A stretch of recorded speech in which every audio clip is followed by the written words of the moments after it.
ایسے 3 قسم کے لوگوں کو رب العزت اپنے عرش کے نیچے سایہ عطا فرمائیں، تمہارے ہر دعاؤں کو قبول فرمائیں گے، جس دعا کے اندر رب ارحمہما کما ربیانی صغیرا اپنے ماں باپ کے لیے دعائیں نہیں ہوتی ہیں، وہ دعائیں اللہ کے دربار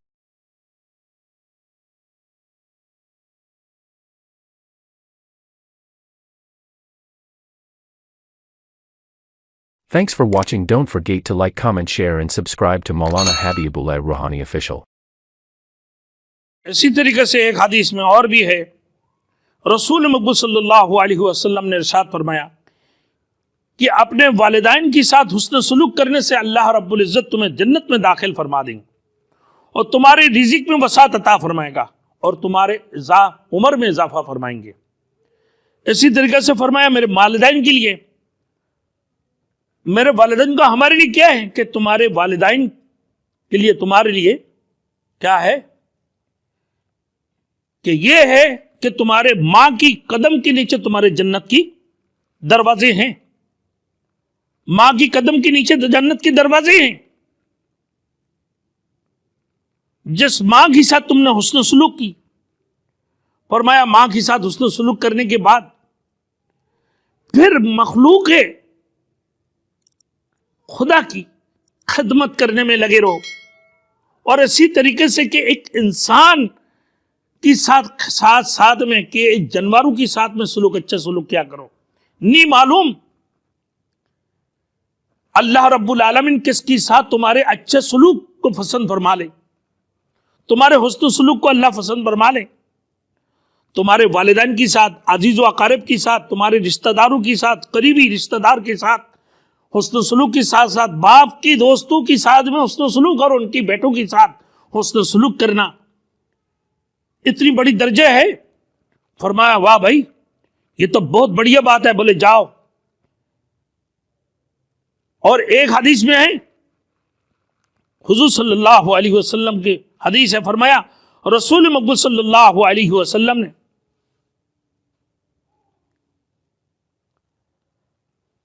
حضور صلی اللہ علیہ وسلم نے ارشاد فرمایا کہ میرے والدین کی حسن سلوک کی ساتھ ساتھ میرے لیے اور کیا ہے؟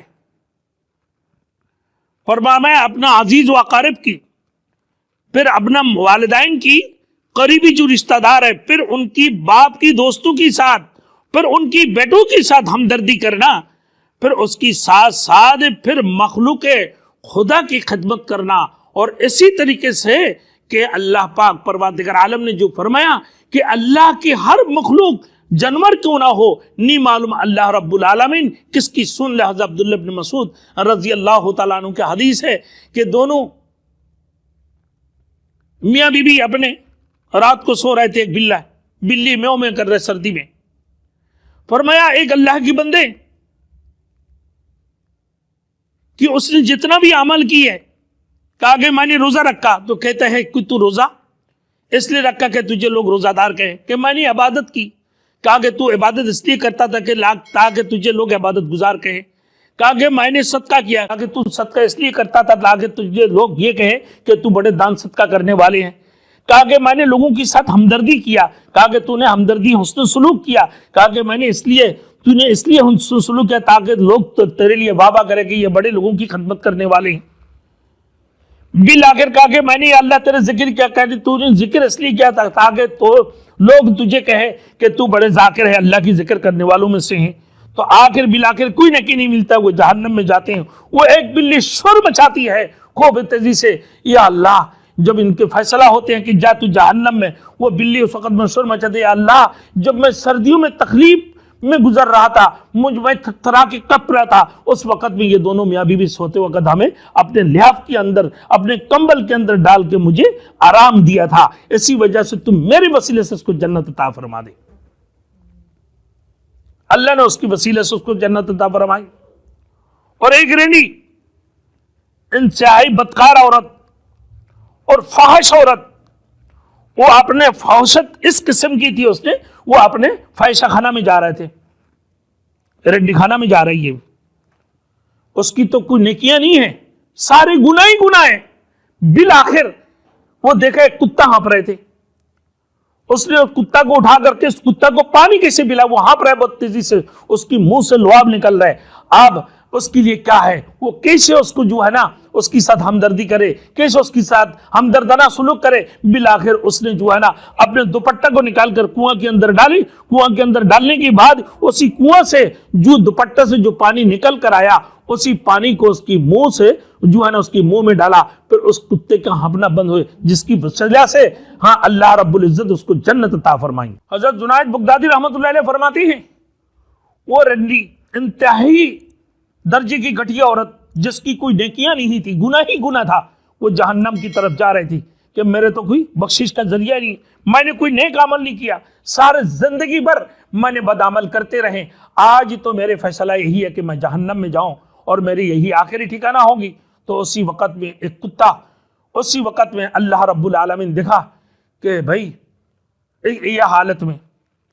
تو جب دیکھا، دیکھنے کے بعد ہی کہ تو سیدھے جہنم میں جا رہا ہے، اس کو ایک نیکیاں دی، کسی نے وہ نیکیاں بھی اس سے مانگ لی، تو کہا کہ چل اب تو اس کے لیے جہنم کی فیصلہ ہو گیا۔ اب وہ جب جہنم میں جانے لگی، اللہ فرمانے لگے کہ میں رحمان الرحیم ہوں، میرے سے کوئی بڑا مہربان ہے۔ اللہ پاک پروردگار عالم نے اس کو بلایا کہ جیسے تو سیدھے جہنم کی طرف جا رہے، تو میرے وہ ایک جانور، میری ایک مخلوق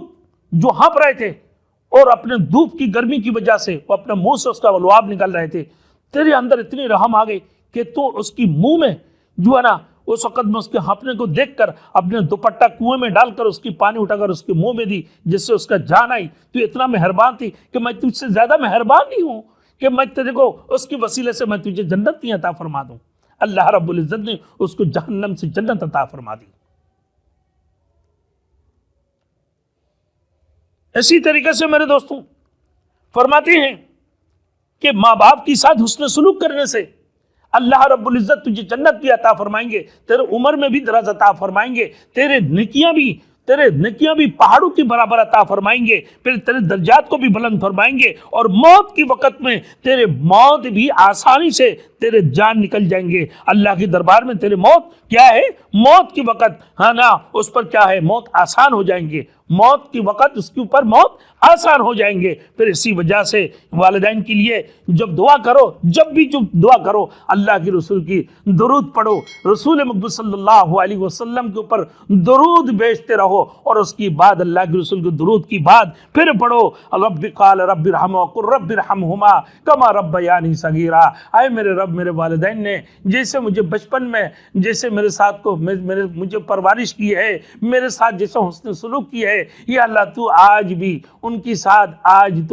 حسن سلوک کر، یا اللہ تو ان کے ساتھ رحم کرم کی معاملہ فرما، اے اللہ تو ان کو بخشش عطا فرما دے، یا اللہ ان کی تمام گناہوں کی بخشش فرما دے۔ یہ کہتے ہوئے تم جب ان کے لیے دعائیں کرو گے، پھر اللہ رب العالمین تمہارے ہر دعاؤں کو قبول فرمائیں گے۔ جس دعا کے اندر رب ارحمہما کما ربیانی صغیرا اپنے ماں باپ کے لیے دعائیں نہیں ہوتی ہیں، وہ دعائیں اللہ کے دربار میں قابل مقبول نہیں ہوتی ہیں، اتنی قابل مقبول نہیں ہوتی ہیں۔ اسی طریقے سے پھر جو بندہ دعا کرے، پھر دعا کرنے کے ساتھ ساتھ اللہم اغفر لنا ولوالدینا، اے اللہ تو ہمیں بھی بخشش عطا فرما، ہمارے والدین کو بھی بخشش عطا فرما، ولی استادنا، جو روحانی باپ ہے تیرے استاد، ان کے لیے بھی تو دعا فرما۔ اے اللہ ہمارے اساتذہ جو ہمیں کچھ نہیں آتا تھا، ہمارے اساتذہ ہمیں الف با تا سے سکھا کر ہمیں قرآن سکھائی، ہمیں عالم تک بنایا، ہمیں علماء تک بنایا، ہمیں مفتی تک پہنچا دی ہے۔ اے اللہ میرے استادوں کی کتنی محنت تھی، میرے استاد ہمارے لیے کتنی مشقتیں اٹھائیں،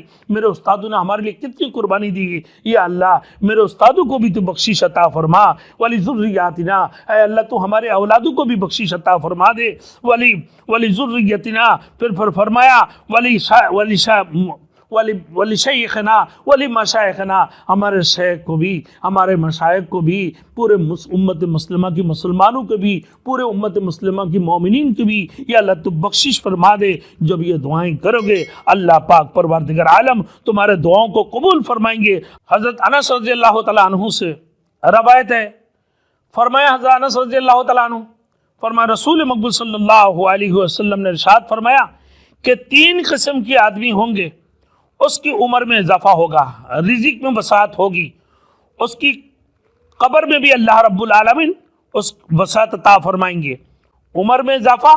رزق میں وسعت، قبر میں وسعت. اللہ رب العزت اس کی قبر کو تنگ نہیں کریں گے، اس کی قبر کو رب العزت کھول دیں گے. پھر فرمایا کہ وہ تین کون ہیں؟ کہا کہ ایک نمبر جو صلہ رحمی کرنے والے، صلہ رحمی کرنے والے، اپنے بہن، اپنے بھائی، اپنے تایا چاچا، اس قسم کی بھانجا بھانجیا، سب کے ساتھ جو قریبی رشتہ دار ہو، سب سے قریب سے قریبی رشتہ دار، ان کی ساتھ میں ہمدردانہ سلوک کرنے والے لوگ ہوں گے، یعنی صلہ رحمی کرنے والے. اپنے بہن بھائیوں کے ساتھ میں، اپنا بھتیجا بھتیجیوں کے ساتھ، اپنا بھانجا بھانجیوں کے ساتھ، اپنا بہنوں کے ساتھ جو ہمدردیاں کریں گے. پھر اس کے بعد اپنے والدین کے ساتھ ہمدردی کرنے والے، جو والدین کی جو قریبی رشتہ دار ہے، ان کے عزیز و اقارب ہے، یعنی چچا ہو، تایا ہو، ادھر سے ماں کی طرف سے خالہ ہے، پپی ہے، نانی ہے، اس قسم جن کی ساتھ میں. تو اللہ پاک پروردگار عالم نے فرمایا کہ ان تین قسم کے آدمی میں سے پھر وہ ایک عورت بھی ہے جس کی خاوند مر گیا ہو اور اس کی چھوٹی اولاد ہو، اور وہ اپنے پرورش کی خاطر، وہ اس کی جوان ہونے تک اس کی پرورش کی خاطر وہ عورت دوسری نکاح نہیں کرتی ہوں گی، وہ اپنے نکاح کو ترک کر دیتی ہے. یعنی وہ عورت جس کی خاوند کے انتقال ہو جاتی ہے، اور وہ عورت کیا ہو جاتی ہے؟ بیوہ ہو گئی. وہ عورت کیا ہو گئی؟ بیوہ ہو گئی. جب وہ عورت بیوہ ہو گئی، پھر اس کی ایک چھوٹا سا اولاد ہو، اس کا چھوٹا سا ایک بیٹا ہو، پھر اس کی پرورش کی خاطر، وہ اپنے اولاد کی پرورش کی خاطر وہ اپنے نکاح کو ترک کر دیتی ہے، وہ دوسرا نکاح نہیں کرتی ہے، وہ بیوہ. اور جب وہ اولاد اس درجہ پر پہنچ جاتے جو اس کے لیے تمام مشکلات ختم ہو جاتی ہے، کسی قسم کی اس کے لیے کوئی مشکلات نہیں رہتی ہیں، اور پھر وہ اس کو تعلیم، تربیت، ہر قسم کی چیزیں، اور وہ اس حد تک جا کر پہنچ جاتا ہے، اس کی ہر قسم کی مشکلات اس کے لیے ختم ہو جاتی ہیں. تو کہا کہ وہ عورت کو بھی اللہ رب العزت اپنے عرش کی سایہ کے نیچے رب العالمین اس کو جگہ عطا فرمائیں گے کل قیامت کے دن. تیسری وہ شخص، یہ دوسری نمبر گیا، تیسری وہ شخص جو کھانا پکاتا ہو، کھانا پکانے کے بعد یتیم مساکین کو دعوت کرے.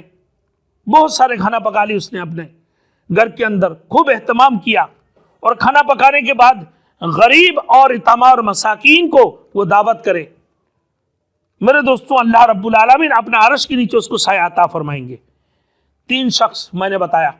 پھر میں دوبارہ بتاتا ہوں. صلہ رحمی کرنا. دوسرے نمبر وہ عورت جس کی خاوند انتقال ہو جائے اور وہ عورت بیوہ ہو جاتی ہے، لیکن وہ اپنے بچوں کو پرورش کی خاطر وہ دوسری شادی نہیں کرتی ہے. جب اس کے بچے اس قابل ہو جاتے ہوں گے نا، تو پھر وہ جا کے اس کی مشکلات اس کی پار ہو جاتی ہیں، اس کے ہر قسم کی پریشانیاں دور ہو جاتی ہیں. پھر وہ عورت شادی کرتی ہو، پھر اس کی بعد اللہ پاک پروردگار عالم اس کو بھی اللہ اپنے عرش کے نیچے سایہ عطا فرماتے ہیں، کل قیامت کے دن عطا فرمائیں گے. پھر وہ شخص جو کھانا پکاتے ہیں، غریب اور مساکین کو دعوت کرتا ہوگا. اللہ رب العالمین ایسے تین قسم کے لوگوں کو رب العزت اپنے عرش کے نیچے سایہ عطا فرمائیں گے.